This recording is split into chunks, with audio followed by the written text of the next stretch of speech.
and this is Hangar 37, and tonight we're going to do the assembly of the Hobby King J3 Navy Cub. And I did the unboxing and I was pretty impressed primarily with the paint job and the foam. Very nice condition.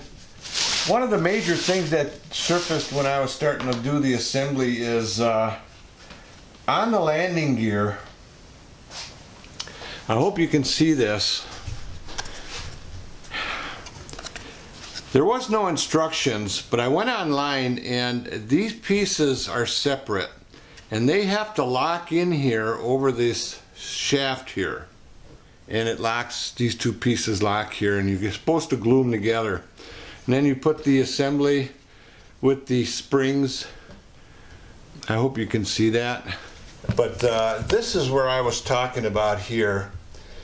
If you glue that in together the way it's supposed to be, you're going to be short up on top. You're going to end up with a gap. Now, the other option would be to not glue this together and have this slide up all the way, and then you have a gap here. I don't know. It doesn't make sense to me why they would have it that way. I did it this way because that's how it was supposed to be, and when I went to put it together there was a big gap. I had to make a spacer that'll go on here like so to keep this gap even in here. Kind of a really screwy setup if you ask me, but we'll make it work. So we will do the landing gear first. Well, actually we have to do the wing first. That's the way they have it. Okay. And I need a receiver. I got some new receivers from Redcon. I'm going to try it out on here. We will fire her up. First thing you want to do is, I put the prop on just to see how it fit. I had an aluminum spinner here in my drawer. I hope you can see that. I'm going to use that instead of the nut that they give. I will also balance this prop up before we put it back on. So make sure you take that off. I'm going to take a little break here and get my transmitter set up. I usually do that before I get started, but I kind of jumped into this pretty quick tonight. So I'll take a little break and I'll be back to you in just a bit. Okay, I'm back and I found my receiver. You check the motor rotation. That is correct. And the shaft is nice and straight.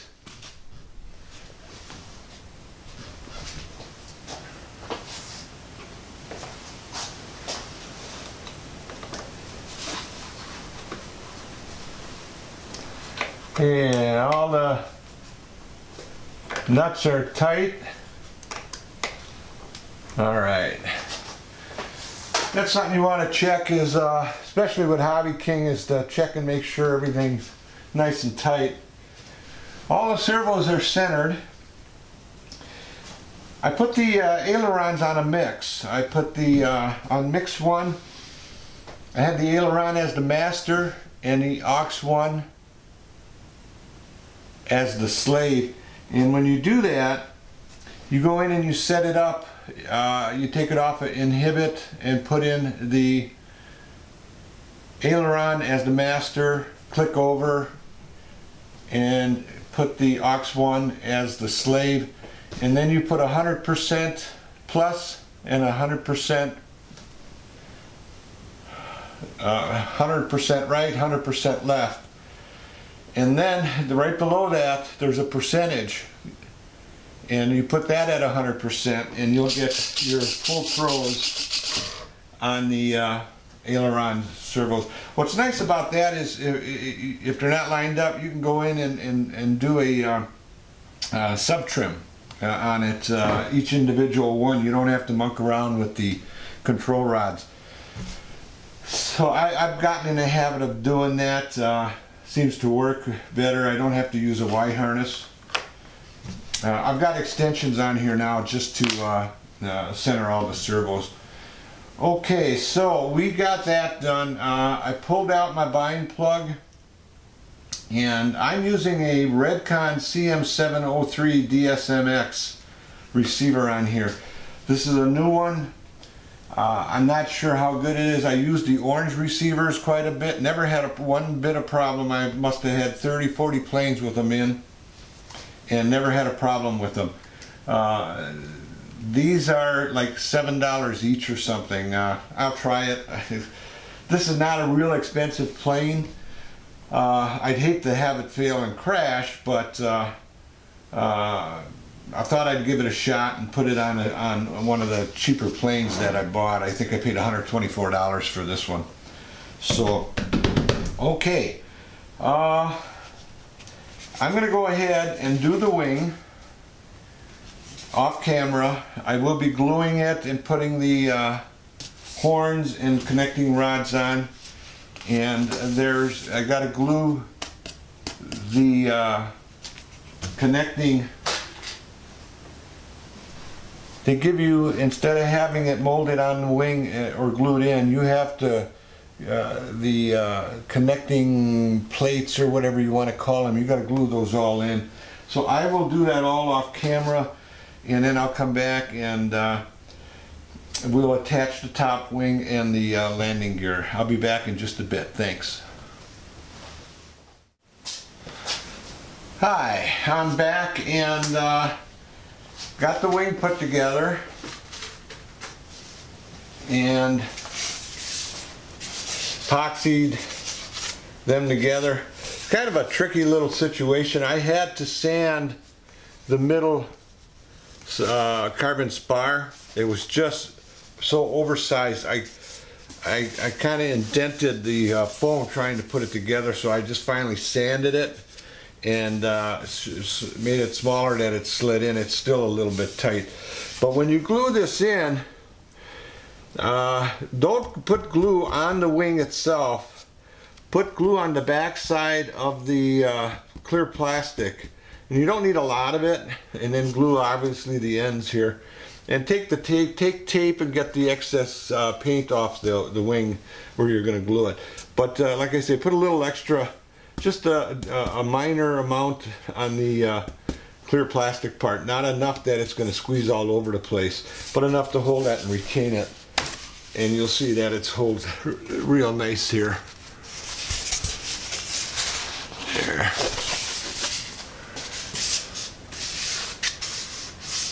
Okay, so that's it on the wing. Oh, I did put the horns in and the control rods. And they give you all the same size screw. I had to clip them. They were pretty long.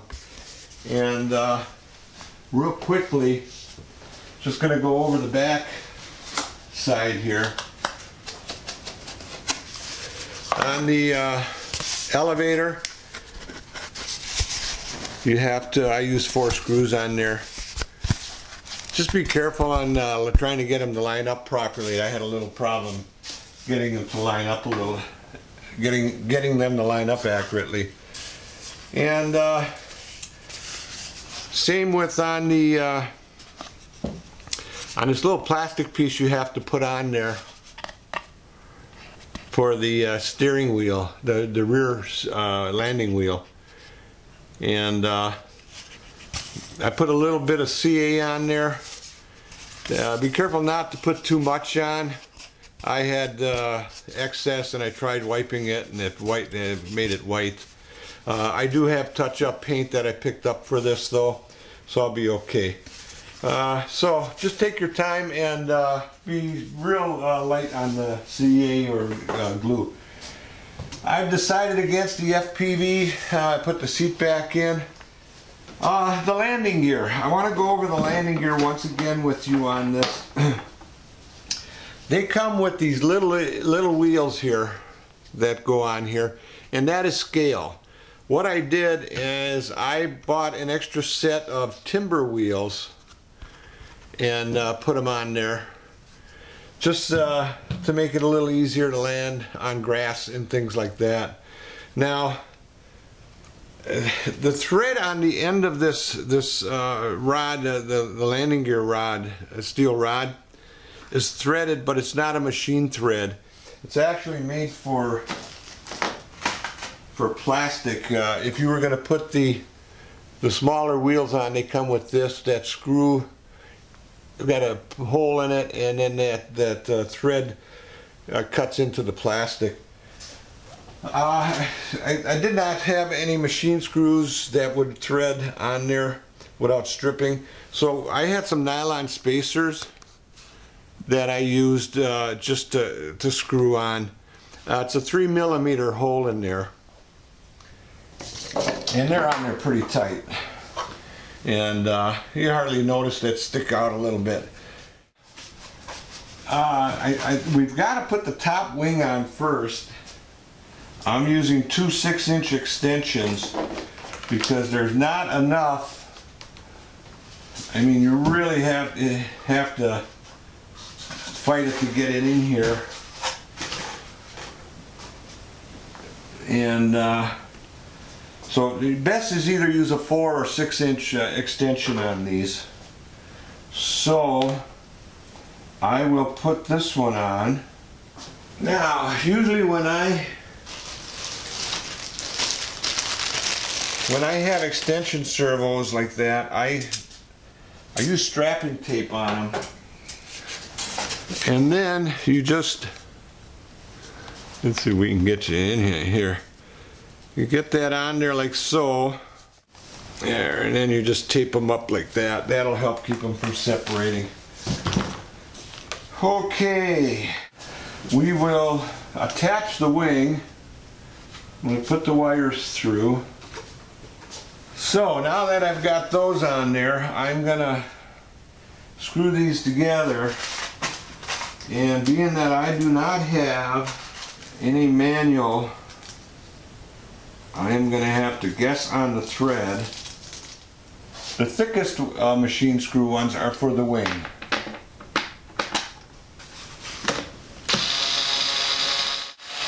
And if you're gonna use a drill, do not drill all the way. Finish it off with a hand Phillips. That way you don't strip out the screws out of the foam mounts base. Okay, there you go. So far, looking pretty good. So now,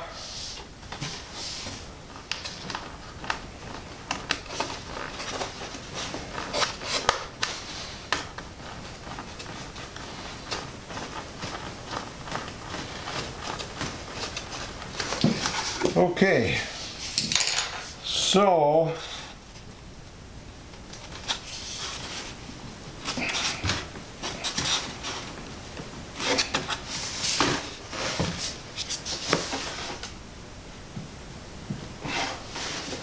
and be kind of gentle on these cross members here.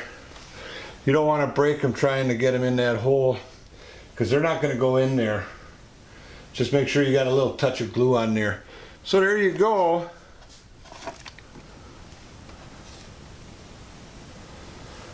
And again, I got those spacers in there. We'll figure out now how we want to do this.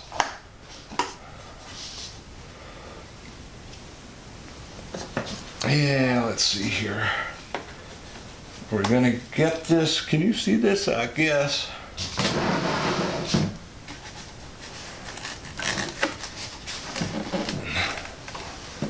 Okay, now I will drill a couple of holes, new holes in here to line up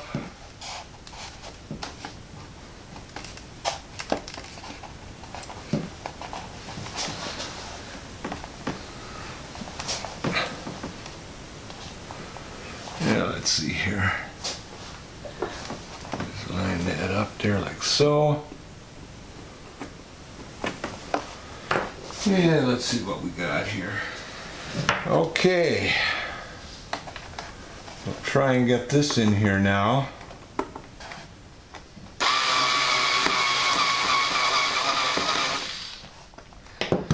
Okay.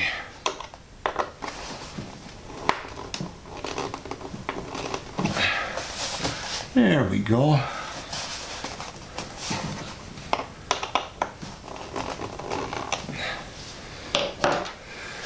Okay. That looks good. All right. Okay, as you see here, there is a space here, and I could have eliminated that by not gluing these together, having this up all the way, and then you'd have a problem down here. So I don't know. Maybe that's the wrong way to do it. Somebody's got a better way to do this, let me know. I'm stuck with this the way it is. For $124 is probably why it was on sale. There's probably been a couple of engineering problems with this. So we have to put a spacer in here now.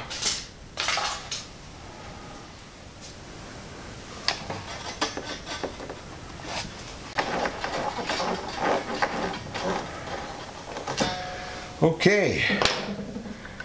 All right, everything's kind of looking pretty good here. Alright, if you look at this landing gear, isn't that nice? Except for that gap there. Well, that I can live with. There you go. And again, I put the bigger wheels on there, which definitely is not scale, but it's going to be easier for you to land and take off on grass and gravel. Well, onto the tail section, and you see the first thing you want to do is put the elevator on.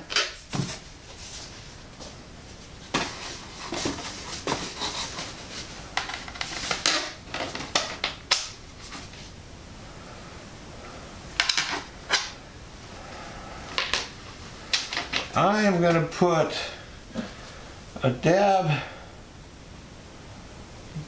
of thick CA, a couple dabs on here, not much, just a little bit.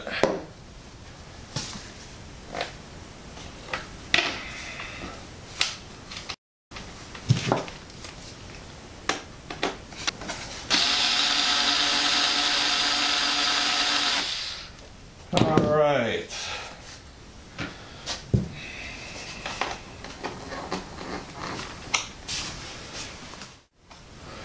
Okay, take another quick peek at this. Looks good. Looks good. All right. Oh, a little dab will do ya. All right. Now, just slide this in here and the back in there. There we go. Now, get these screws in here. And again, be careful tightening these down. You don't want to pull them through the foam. When you see this foam compressing, that's time to stop. That's good. All right, let's check the alignment on this. Looks good. What do you think? Looks pretty good, eh? All right. Okay, here goes.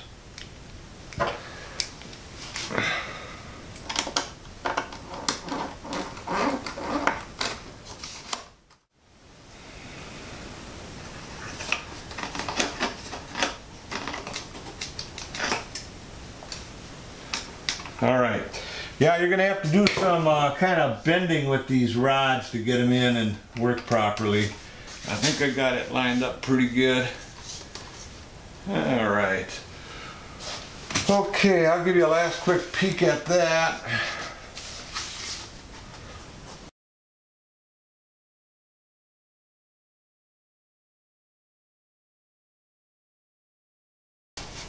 You see how I bend those rods? All right. I'm going to take a little break here. I'll balance the prop out. We'll fire it up. And we should be done then. So I'll see you in just a bit.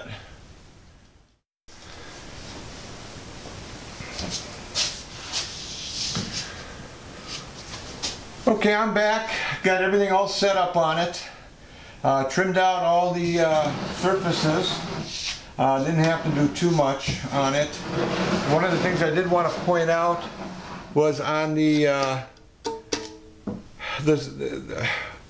spring wires, the wires they give you with the springs, they don't even match up, top or bottom. I used fishing line and cross-tied it and dabbed it with CA, top and bottom. And everything went together pretty good. The only problem I had was with the landing gear, and that didn't turn out too bad. I had to put a spacer in there and there's a gap. And then I put on the timber wheels instead of these little ones. I plan on running off of grass, and I'm sure that'll serve me much better for that. One of the things you want to do is on the battery hatch cover, I made up some stickers with my AMA number and my FAA number. Like it or not, it's the law. I'm not real happy about it, but I just thought I always mention it. You may want to put that on there. Everything else went together pretty good. The prop balanced out dead on. Didn't have to muck around with that. Now I did not, I've got it fired up with the motor on lock. So we will fire her up here and motor on. Okay, now I've got my motor on.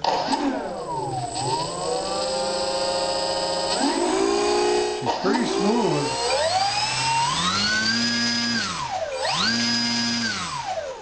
I don't think she's going to be a real powerhouse on there, but I think there's enough power you can do some mild aerobatics with it. We'll find out when we do the maiden. Let's do one more.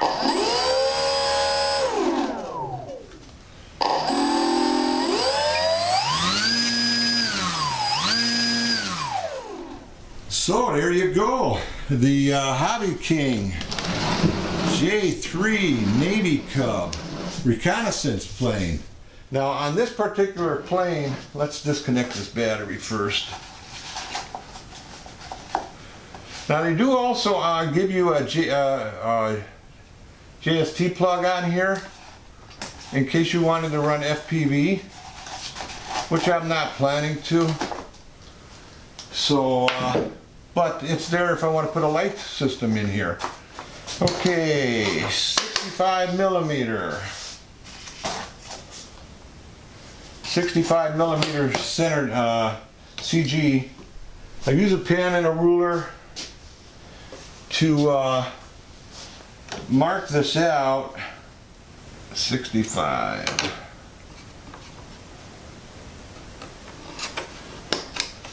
All right. Okay, so I punched those holes in there, and then I take my sewing pins and I cut them at about 1/4 inch. I think maybe red. I think I'm going to put red on there. Let's try red. There's red in the decal. Yeah, I think that'll do good.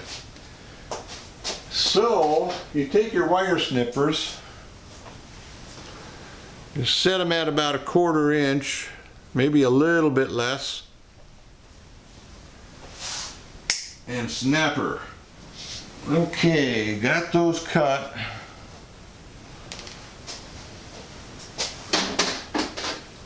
And you take your needle nose, you take your super glue, and you put a dab of super glue in that hole you made with your pen. I put a little too much on here.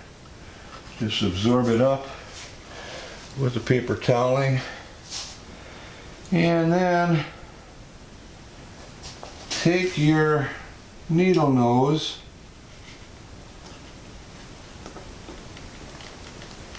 and press that sucker down there about halfway.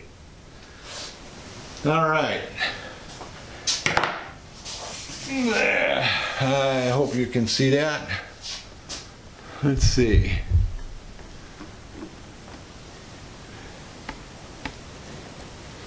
There you go. You see that little red dot there. So those are the point you'll finger balance those. I'm going to let that dry before I turn it over. If you're going to take this hobby serious, you may want to consider getting a lot of pins, different colors for different planes. One of the things you also may want to do is make a kit of heat shrinks. All the different colors, different sizes. It's in a simple tackle box. It comes in handy. Just a couple little tips for you guys out there, you beginners. I'm a beginner yet, I guess. I've been in it for 4 years and I'm still learning. Didn't make any major mistakes on this one. My last airplane, I forgot to put the wing spars in on my Edge 540 Red Bull. Watch that one. So once again, this is John from Hangar 37. I want to thank you for watching the unboxing of this beautiful Hobby King J3 Navy Cub. Hopefully get it out on a maiden in the next couple weeks and get a video out for that. Watch for that to come soon. So to all you pilots out there, I wish you blue skies and calm winds, and I hope to see you on my next video. Thanks for watching.